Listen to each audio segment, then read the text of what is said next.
Hey, this is Knife Standards.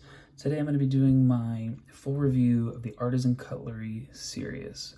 But first, please follow me at Knife Standards. You can follow me on Instagram, and don't forget to like this video and subscribe to my channel for a lot more knife content and weekly knife reviews. All right, cool. So let's go ahead and talk about this knife. Let's get into it. Here we have the Artisan Cutlery Sirius. This is a brand new model from Artisan Cutlery. And it actually just came out, just dropped. It's on their website now, I think, so definitely go check it out.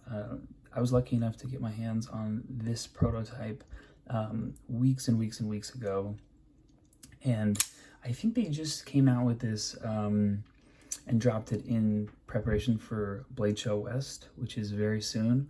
So definitely check out Artisan Cutlery's website, see if you can get a hold of one of these. This is a prototype. I got it quite a while ago. I already did my unboxing first impressions. I've carried this a little bit, definitely have gotten a feel for it. Let's go ahead and talk about what's written down. So we got prototype. We also see that it's designed by Ray Laconico. If you don't know who that is, definitely look him up. He's done some amazing designs. He makes really, really cool stuff. He's a knife designer, custom maker. He has his own company. It's called Monterey Bay Knives, and they're coming out with a new knife like every three days. So definitely look into his stuff. There's some kind of key Ray Laconico design features on this knife. We got the fuller here, and anyway, we'll talk about that in a little bit. But we got Ray Laconico design, and he also designs for a number of companies, a number of knife companies, knife producers. So I'm sure you guys have seen his stuff, seen his designs. And if you don't recognize the name right away, you've definitely seen his stuff around if you're into the knife world, into knives. Now we can also see we got AR RPM 9 steel, which if you're like me, the first time I saw that or heard that steel, which is actually on this knife, I thought, what the hell is that? Because I had never heard of it. So I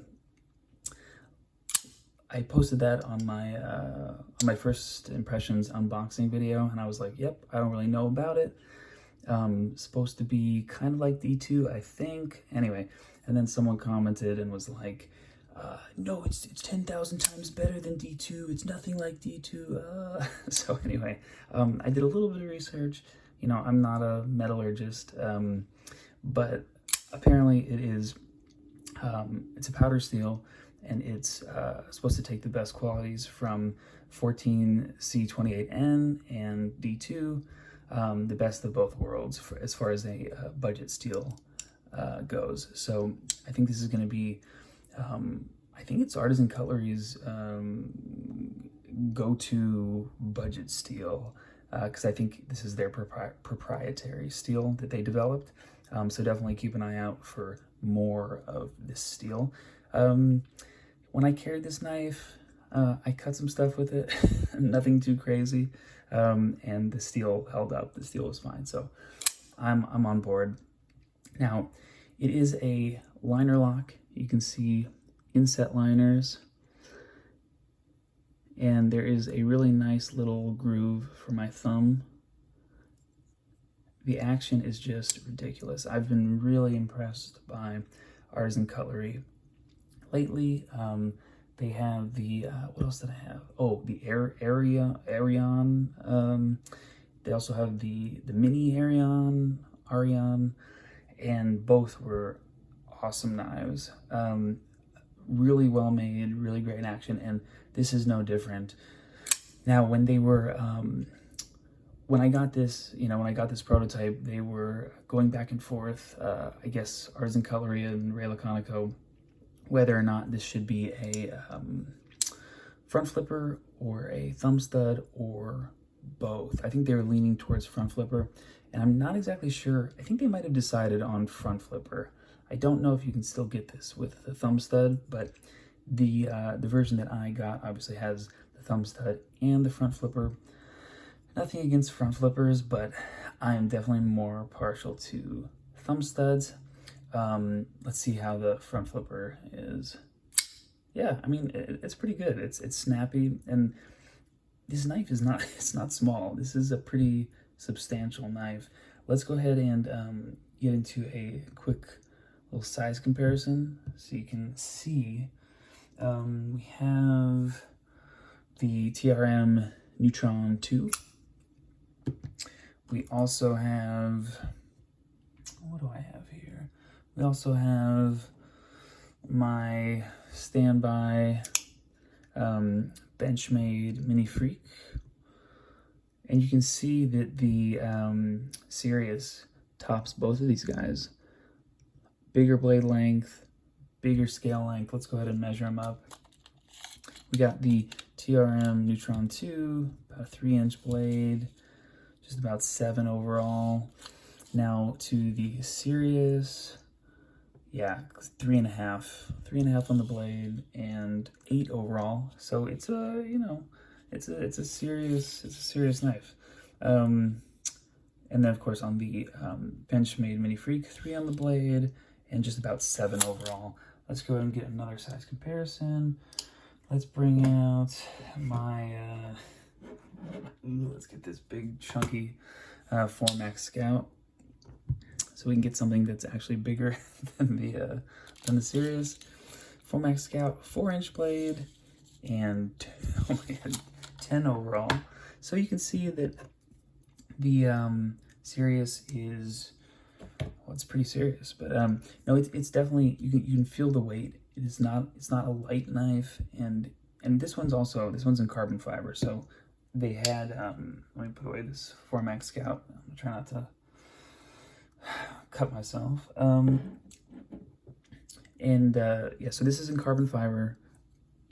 I actually like this carbon fiber. It's not my favorite texture. This is actually more textured than I would like it, but than I'd like it to be. It's just a little too grippy for my taste. It almost feels like a G10, but it is clearly carbon fiber. And they also have titanium scales. I think they had micarta. I'm not sure what they went with for the final production, for the production version, but definitely check their website. I'm pretty sure it was titanium, and there might even be a coated titanium. You can see inset liners. Lockup is like 50% or more. I think that's very solid. Feels super secure. As far as ergos go, it's not the most comfortable knife for my hand. It's not uncomfortable. One thing that's really nice is I do not feel the clip at all. And you can see the clip actually sits in the fuller. So Ray Laconico has a few design features that he puts on a lot of his knives. One of them is this kind of drop point shape with the swedge. Another one is this fuller that goes right down the scale, and it's actually on both sides. And we got a really simple pocket clip. Looks like it's, I guess it's screwed in, I guess it's screwed into the backspacer. So yeah, anyway, you cannot see a screw on the clip from the outside. The clip is sleek, simple, very Ray Laconico, really easy in and out of my pocket. And, you know, I've been getting kind of picky with my clips lately. If it snags on my pants, or I wear shorts a lot of the time. So if it's too hard to get in and out, that's been bugging me lately, but this has been really smooth. So no complaints there. As far as some upsides to this knife, the action is just ridiculous. Super, super smooth. And thumb stud, very snappy. It is definitely a strong detent, so you definitely have to give it a good push to get it out of there, but I would prefer my detent to be a little bit too strong rather than too mushy, too weak. We got the front flipper. I'm not like the front flipper master, but I can do it just fine. Front flipping action is good. Solid front flipping action. If you don't hit it right, which of course I have done and not hit it right, this jimping can certainly chew up your thumb, which I've done if you kind of go at it from the side, but you can get just kind of the back edge and then it's no problem. Again, action, super, super smooth. Now, we see little back spacer. I'm assuming that's titanium. Of course, drop point blade. You can see kind of the grind lines. This belt satin, super nice. What else am I missing? Oh, I guess we'll go to some of the downsides, if there are any. Now, this is a pretty great knife. It's not necessarily my style. If there are any downsides, I would say that it is the texture of the carbon fiber. And I don't even think you can buy this knife in carbon fiber anymore. So they took care of that. I have felt the titanium from Artisan Cutlery. Feels amazing. It's on my Arion. So I think you can get this in titanium, which solves that issue. The front flipper, I'm not like a huge fan of, but D10 might be a little too strong. Of course, I'd prefer it to be too strong rather than too weak. And that is about it. This is just a solid offering from Ray Laconico and Artisan Cutlery. There's just not that much to critique here, not that many downsides. You see really nice centering. It's got an awesome pocket clip, super simple, nice sleek design, new solid blade steel, really nice blade shape, blade profile. Got the grind lines. Thumb stud is only on one side, but does it need a two-sided thumb stud? I don't think so.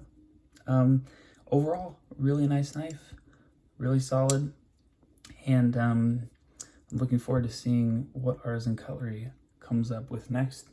If anyone's going to Blade Show, let me know. Message me, DM me. I will be there. I think I'm going to be there both days. So yeah, I'd love to say hi and meet up, talk knives. All right, thanks for listening, guys. This has been Knife Standards. Catch you later.